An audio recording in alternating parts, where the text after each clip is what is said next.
What's up, guys? I'm back.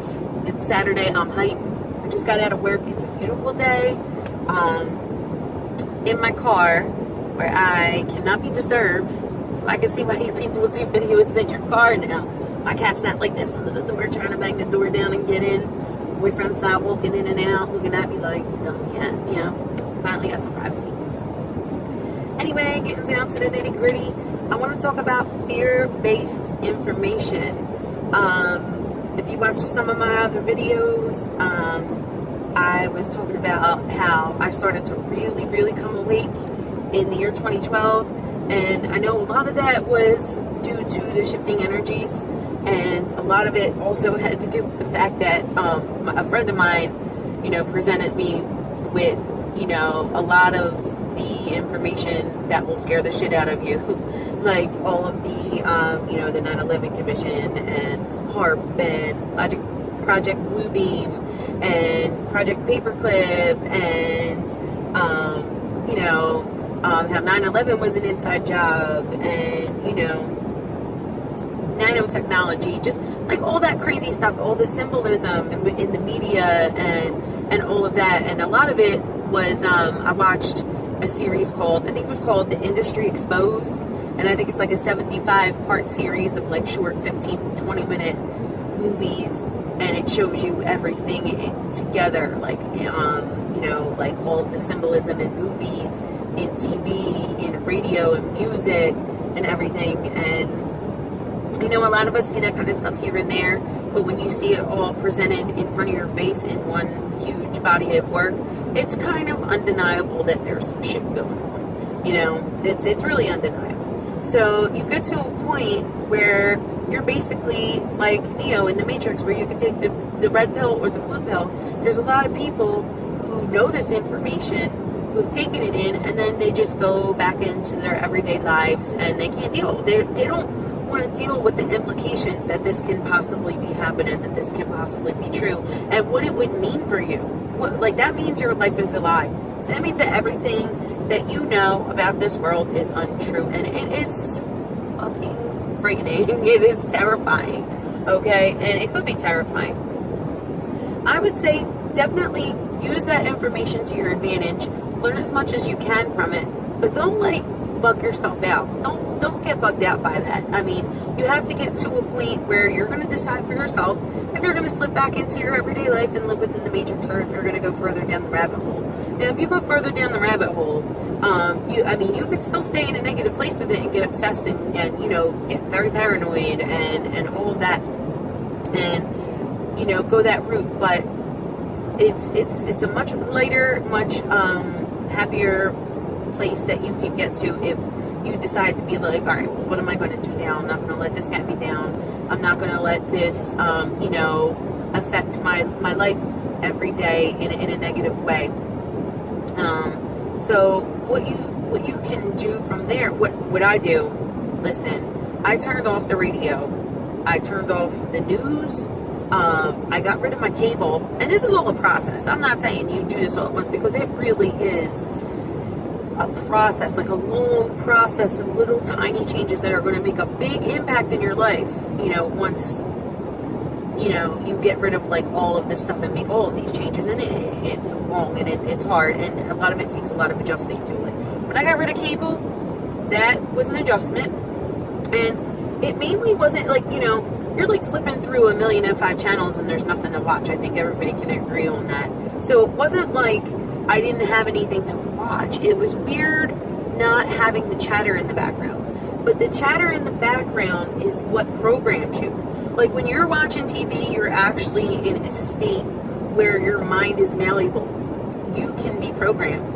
And if you break down a lot of the words within our language, you will see that a lot of it has to do with computers. A lot of it has to do with water too. That's a whole nother video about admiralty law and the straw man and all that. Woo, woo, boy, woo. If you don't know about that, look it up. It's crazy.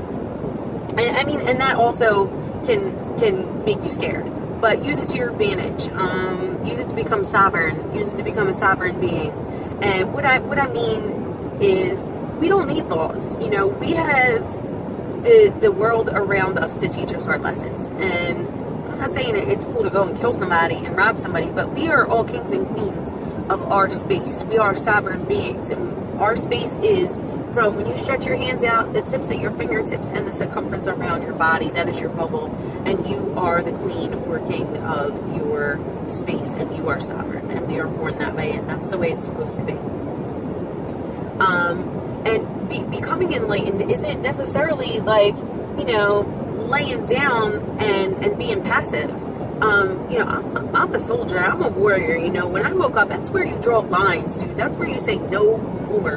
How could you stand up for something that you believe in and you know, help fight for the world if you can't draw boundaries within your own life and be your own soldier and be your own warrior, you know?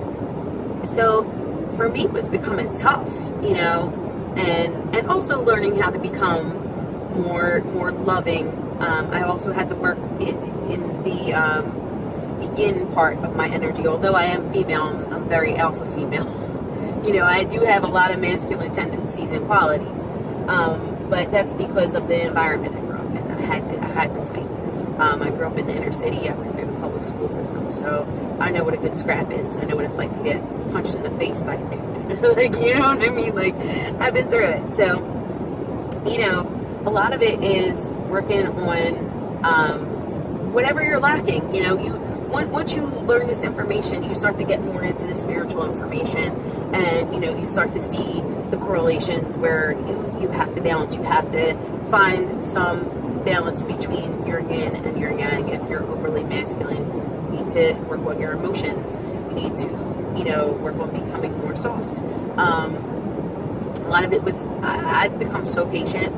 I was like the most impatient person in the world, and I've become so patient that I'm like a totally different person now.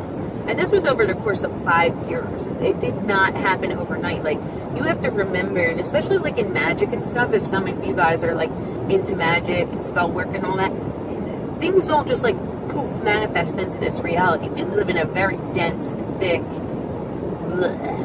muck of like mud. That's where we live right now. So whatever you're working on, it takes time. There's always a process that's involved, and you have to be patient with yourself. But you cannot let fear run your life.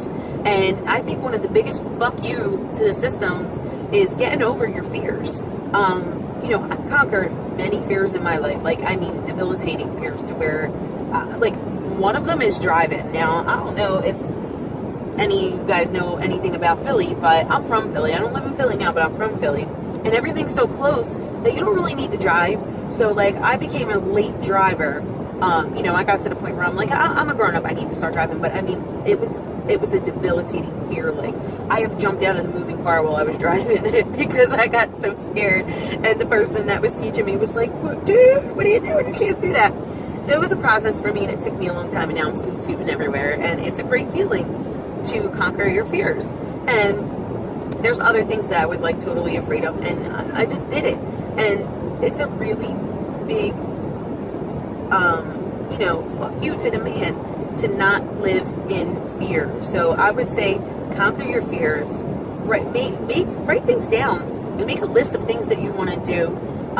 You know, if you're afraid of flying, I was afraid of flying too, actually. I hadn't been anywhere until I was, how old was I when I went to Jamaica? When I went to Jamaica, I think I was like 32 when I went to Jamaica. I was like, you know what? I'm like really hindering myself and my experiences. I need to see other countries. I need to see other people. I need to see other ways of life. And let me tell you, like, I have not stopped vacationing and going to other countries since. It is the most enlightening. You're not the same. Your brain's not the same. Traveling will change you. So that was another big fear that I conquered, and I'm still scared to fly. Do not get it twisted. I'm still scared to fly. I try and like block everything out. I'm like la la la la la when I'm on a plane, dude. Especially if there's turbulence. Dude, I get scared. Anyway, but it's all worth it. It's all worth it in the end. You can't let the fear-based information control you. And I think one of the biggest things that people have in their life that is really causing fear is the news. Now, I know there was like a big thing recently that came out about, you know, the CNN being fake news. I had that pinpointed years ago, and I had an argument with my dad. My dad's one of the people that sits on the recliner and watches news and sports all day, and he's kind of like really close-minded. So he was like, how could that be fake? They're newscasters. How could that be fake? But it is, and it's been proven, and there's a lot of negative information just coming off your TV screen every day. So having that chatter in the background is not a good thing. And I'm not saying don't sit down and watch your favorite TV show, but maybe fast forward through the program, through the commercials, so you're not being marketed as much if you watch it on demand, or just shut it off when you're not watching it. When you're like, some people are just so used to having that TV chatter in the background that when their house is quiet, they don't know what to do with themselves.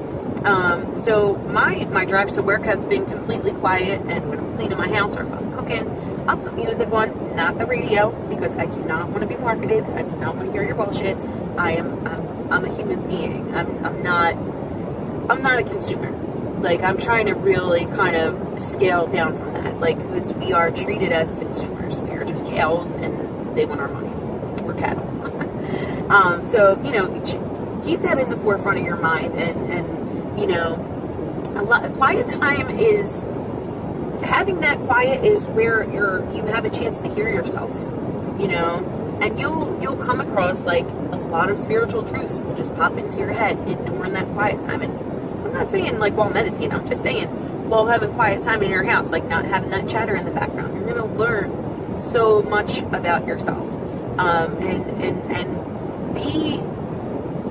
be a governor of your space and your mind, and recognize what is being transferred into your consciousness, and pick and choose what you want to be transferred into your consciousness. And that is my advice on handling fear and fear-based information. Use it as a tool. Let it wake you up. Get as much knowledge from it as possible, and then move on and figure out where you're going to go from there. What do you want to do from there? Do you want to go back into the matrix and ignore everything and think, slip back in to your slumber and everything's great, everything's perfect, this is just how things are? Or do you want to vibrate on a higher level? When I tell you, once you get there, it's a lonely space. You lose a lot of friends, and your family doesn't understand you. But in your mind and your heart, you gain so much peace. You start to become one with the Creator and your God self, and you experience synchronicities, and it's beautiful. It is a beautiful place, and the world can be a beautiful place. And that's what these videos are for, to help share my story, and hopefully I can, have you guys share your stories, and I'm still learning from people. I watch videos of people and their awakening stories every day, and find more and more stuff to relate to, and more human beings on earth who I'm relating to, and I'm not alone. Maybe in my little small environment, my little small world, I am, but on a grand scale, there's a lot of us here, and there's a lot of us doing this work. So with that said, I'm going to go in and cook me a bangin' ass meal, and I hope you all have a great Saturday. Goodbye.